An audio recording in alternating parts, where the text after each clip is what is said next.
Oi, eu vim falar hoje com vocês sobre o parto prematuro, né? Então, muitas mulheres perguntam: o que leva ao parto prematuro? Quais os riscos que o bebê corre por nascer antes da época? Quando é a época certa de nascer? E outras se questionam: será que eu posso saber antes de engravidar se eu tenho risco para parto prematuro? É uma coisa que a gente sabe só na gestação? É uma coisa que às vezes a gente não tem como prever? Bom, o parto prematuro ele é a maior causa de internação em UTI neonatal. Então é um tema muito importante e eu gostaria de conversar um pouquinho com vocês sobre isso. Dá uma olhadinha nesse vídeo que eu gravei no nosso IGTV.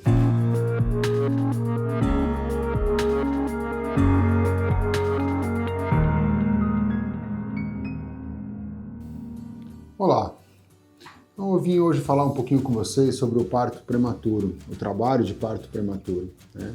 Então muitas mulheres se preocupam com esse tema porque provavelmente conhecem alguém que teve um bebê dito apressado, né, que chegou um pouquinho antes da hora, mas o apressado que às vezes acabou ficando um mês na UTI, né? Então como que se dá? O que leva ao trabalho de parto prematuro, né? Então a gente sabe que há algumas causas para isso, né? Algumas delas nós conseguimos detectar antes das gestações e eu vou começar por elas. Então, daí a importância do atendimento ginecológico pré-concepcional.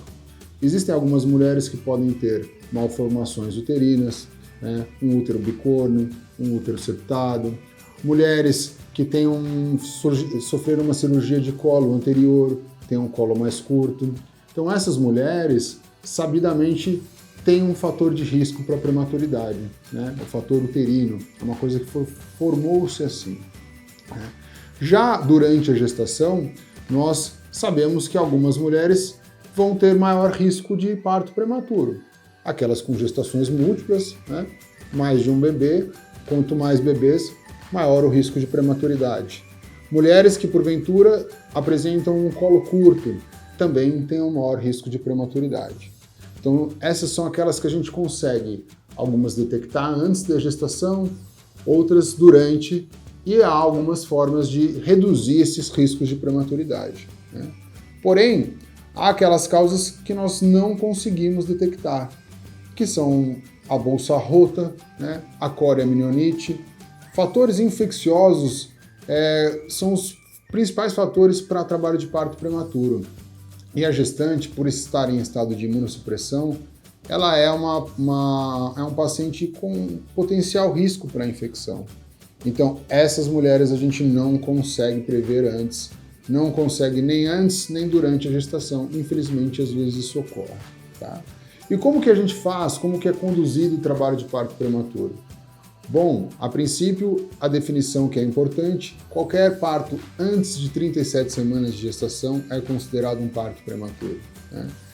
O parto que ocorre antes das 34 semanas, esse vai necessitar de um manejo médico mais importante, onde a gente vai fazer aquela injeção que muitas mães já ouviram falar, que é o corticoide, para trazer um resultado neonatal melhor. Em alguns casos é necessário a inibição do trabalho de parto. Em outros casos, dependendo do caso, a gente não inibe, se há uma infecção evidente, né? Então, cada caso é um caso. É um quadro grave, é um quadro que merece muita atenção do obstetra. É importante dizer que pacientes que já tiveram um parto prematuro em gestação anterior têm um risco maior de parto prematuro em uma gestação futura. Mas o que eu queria deixar aqui nesse vídeo é que o importante é o acompanhamento com o obstetra, tanto antes como durante a gestação, para que aquelas pacientes que têm um fator de risco detectável possam ser prevenidas ou manejadas de uma forma a reduzir esse risco. E para aquelas onde a gente não consegue detectar nenhum fator de risco, que sejam conduzidas da melhor forma para ter o melhor desfecho possível. E qual é o nosso melhor desfecho possível? Um bebê que vai para casa com a mãe 72 horas ou que fique o mínimo de tempo possível na UTI. É isso que todo mundo quer, tá bom? É isso aí o recado que eu queria dar hoje, gente. Obrigado.